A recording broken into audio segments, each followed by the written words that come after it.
Ayon kay Sara Duterte, gusto na raw umuwi ng kanyang ama dito sa ating mahal na inang bayan. Grabe ka naman, Digo. Akala ko ba you will take full responsibility sa mga nangyaring extrajudicial killings nung panahon na ikay Pangulo ng ating mahal na inang bayan? Bakit nag-iba ang ihip ng hangin ngayon?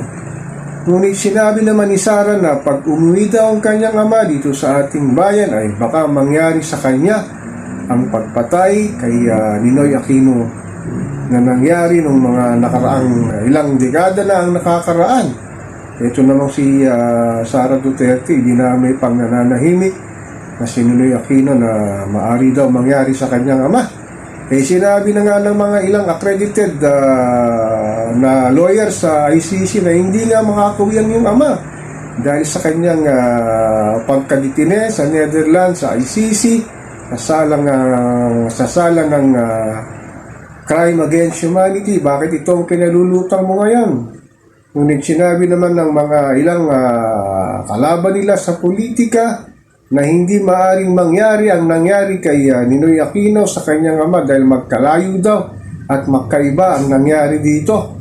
Lalong-lalo na hindi naman daw pumatay na napakaraming sibilyan itong si Ninoy Aquino Jr. Pinagpipilitan naman tong si Sara Duterte, baka nga daw mangyari sa kanyang ama ito. Ano bang pinalalabas sa mga kampo ng Duterte? Mukhang sinasabi ng ilang mga concerned citizen, mga political analyst, anong klaseng move ito?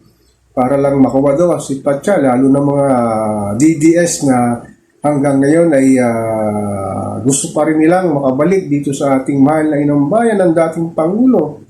Ngunit talagang sinabi na nga ng mga magagaling sa batas na malabo itong balik sa ating mahal na inang bayan sa tindi ng kasong kanyang kinaharap sa Netherlands sa kasong crime against humanity. Ang magandang gawin talaga dito ay humarap ka na lang, Digo, at harapin mo yung mga kasong ibinibintang sa'yo dahil meron ka namang magaling na abogado na magtatanggol sa'yo sa mga sinasabi mong pag-amin, nagpapatay nga sa mga sinasabing drug lord, drug user at mga drug pusher at ilang mga sibilyan na nadamay sa iyong war on drugs, sa iyong Operation Toktan. Ito naman si Sara Duterte, talagang ano bang ibig sabihin niya sa mga sinisigaw niya, sinasabi niya sa social media, sa mainstream media na maaari daw mangyari ito sa kanyang ama. Tingnan na lang natin kung sakaling makakauwi nga si Digo, kung gagawin nga sa kanya yung sinasabing maaring mangyari na sinasabi ni Sara Duterte.